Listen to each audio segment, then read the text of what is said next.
Hey there, it's Pete with GCI Turf. Hope you're having a great day today. I want to welcome you out here to my test plot. And if you're new, all this is 100% turf type tall fescue, non-irrigated, and it's just as,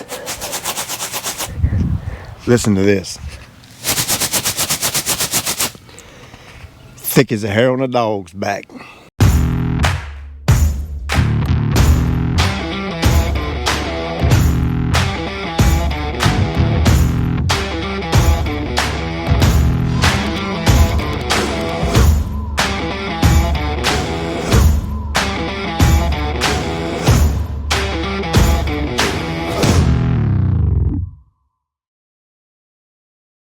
So as you know, if you've been watching me for any length of time, you know I'm getting ready to smoke this off. And when I say smoke this off, no, don't smoke dope or nothing like that. I'm talking about chemically kill it, dead as a hammer. And we're going to convert it over to Kentucky bluegrass. Here in North Carolina, we get really hot during the summer. We were 94 today, and the humidity was just ridiculously crazy hot. Nothing like you guys in deep south, but for us it's really hot. And as you know, Kentucky bluegrass likes a little bit more water than fescue, although this area of bluegrass I've had right here for a year now, I really haven't watered it any different than I do the fescue bluegrass mixture I have in my yard. With that said, I'm going to put an irrigation system in as part of the renovation process. We're going to do some grade work out here and get this really nice and slick and flat, way I can do some real mowing, keep the bluegrass cut really short, because we're going to eventually put home plate over there, left field over here, right field over here, and center field will be just beyond the shed. And then we can have some neighborhood wiffle ball games, and that's going to be really fun. I cannot wait to be out here playing on this shortcut grass. I can cut the infield out like the diamond, and I'm telling you, way too much. You just have to wait and see. So today I'm going to mark off where I'm going to put my irrigation heads. I'm going to run the Rainbird 5000 series out here. Not sure if I'll get the stainless steel one or not. I don't know yet. I got to do a little more homework on them. Might end up getting that, I think it's a constant pressure, a pressure regulated head they put out. Those of you that run Rainbird 5000 series and you're in the irrigation world, comment below and let me know what you think I should get.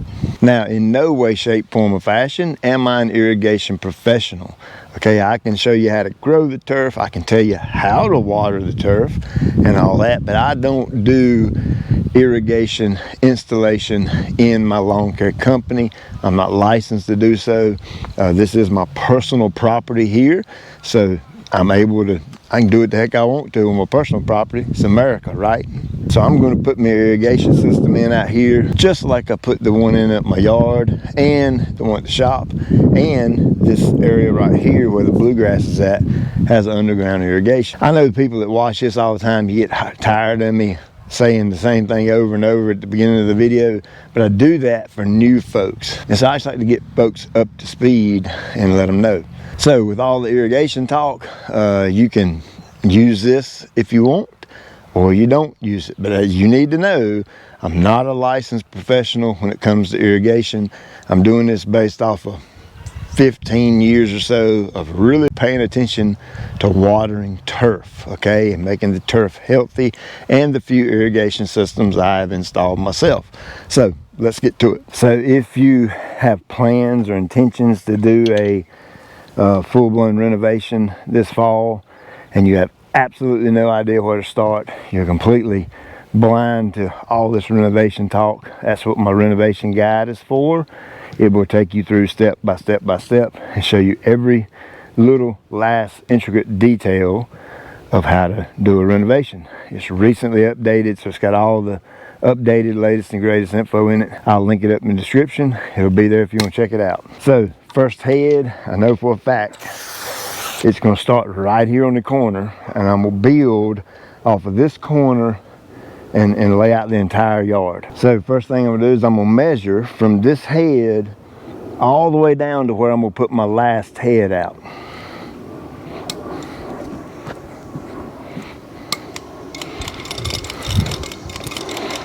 All right, so from right here at my first head all the way to the last one, I was 106 feet. So I split that in half, I get 53. So then I split the 53 and a half, get 26 and a half, right? So you can see there's my first one, 26 and a half feet. Here's another one, another 26 and a half, 26 and a half, and so on. So there's going to be 5 heads on this zone, and they'll be 26 and a half foot apart. And based off the zone that I kind of already installed over there, I know beyond a shadow of a doubt that each head is going to be able to throw at least 26 and a half feet. So it's going to have no problem whatsoever throwing from that point to the head closest to it. That way I get good overlap. So I'm losing my sun. The sun's going down below that tree, and hey, I bought a new camera, one of those Sony A something another 7 or something. So these low light conditions, when the sun kind of goes down, my video won't be blurry, because I know when you're watching it right now it's probably a little fuzzy looking. That's because I use a GoPro and the sunlight is down, and in low light situations the GoPro sucks. So I should have that camera here pretty soon, and maybe the quality of the low light video should be a little better.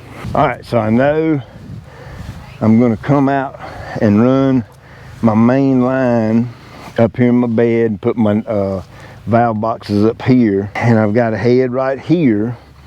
And I know for a fact this is 26 foot off of that, so I need to measure from this head all the way to that head down there and see how many heads I can get in here, or how many I actually need.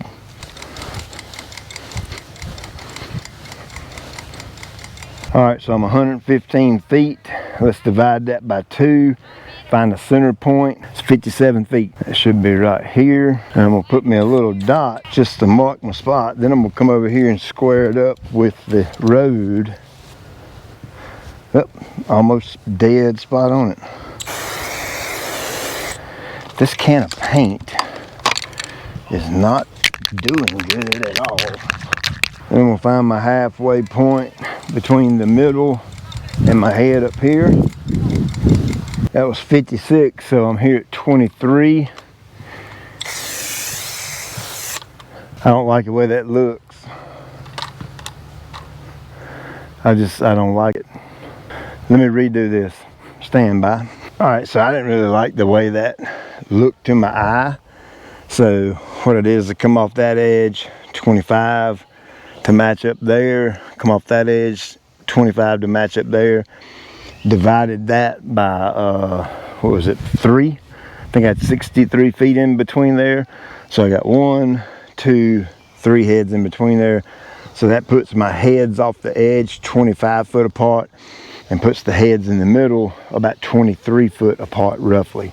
Now the whole reason for that is, in one of my other videos I state that this strip along here gets considerably more shade than out here in the open, okay? So if I'm gonna have the heads closer together in any certain area for any certain reason, I would much rather them be closer together out here in the open, where it gets blistered by, you know, full-blown sun all day. So now you see I got the zones around the outside edge, and then my main pipe's still gonna be up there in the pine needles in the bed, and you got 1, 2, 3, 4 heads right here in the middle. That'll be a zone on its own.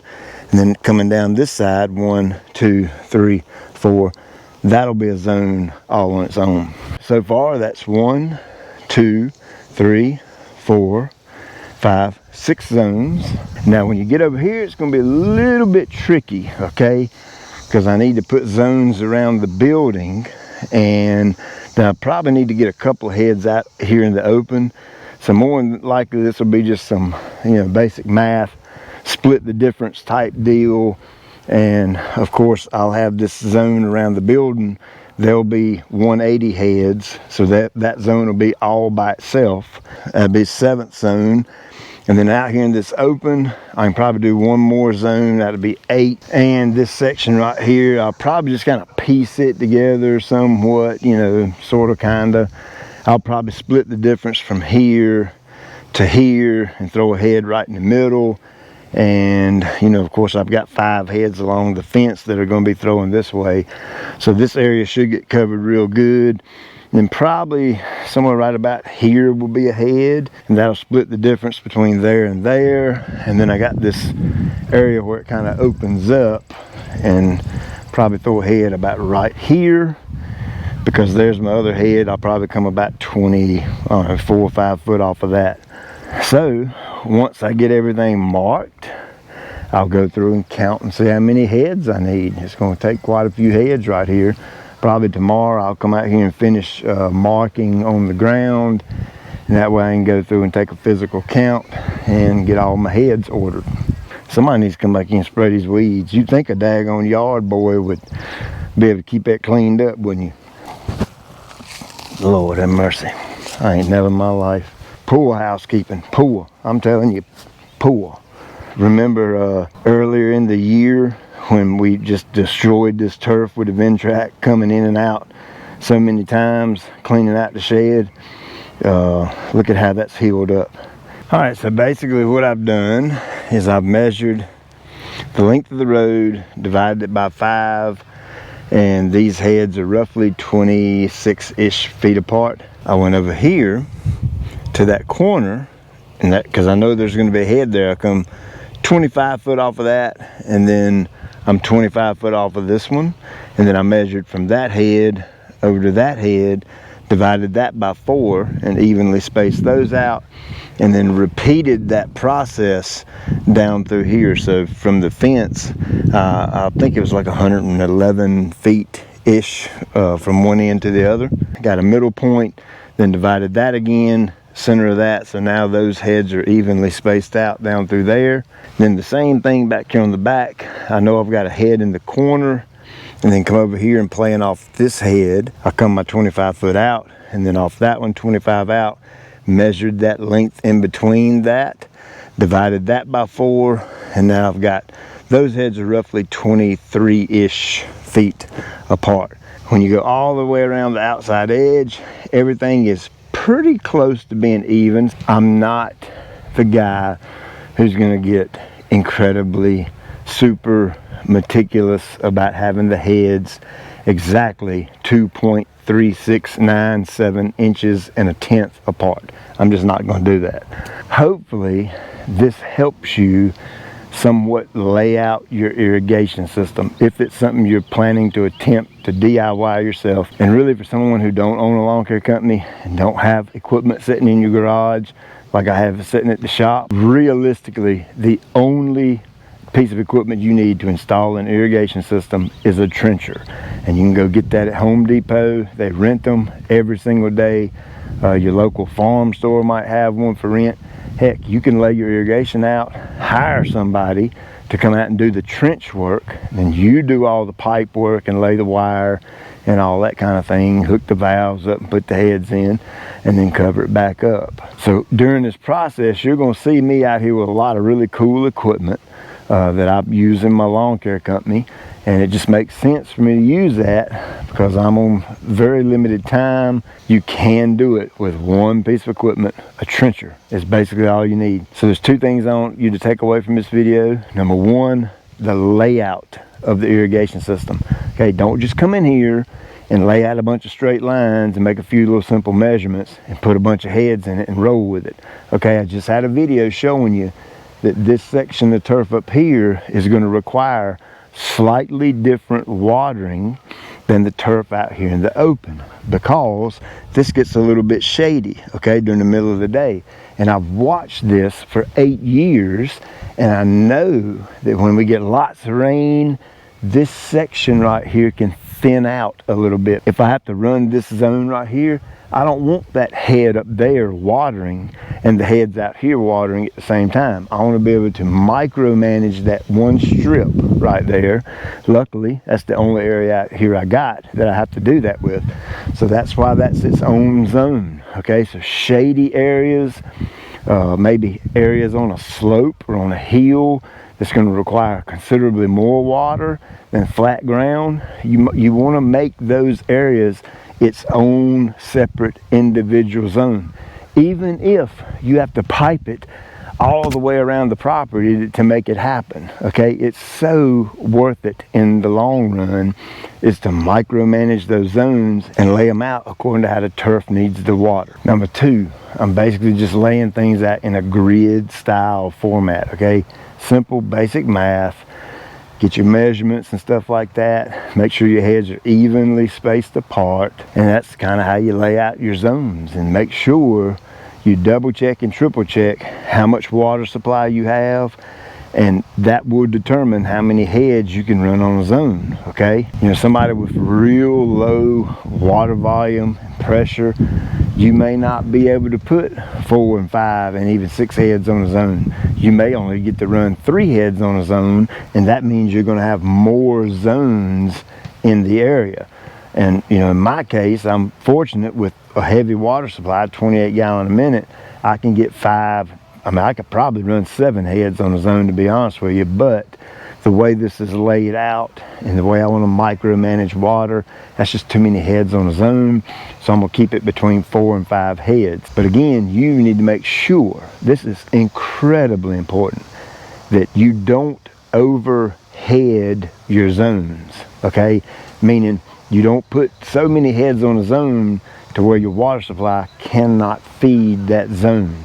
That is going to piss you off. Okay, I'm telling you, when you get done, you do all that hard work, and let's say you got 5 heads on the zone and you only have 4 gallons a minute, and you can't supply enough water to those 5 heads to make the irrigation work, you are going to be incredibly livid. Okay, because you just spent hundreds and hundreds of dollars, and not to mention your time and labor, because you didn't do your homework. Okay, do your homework first.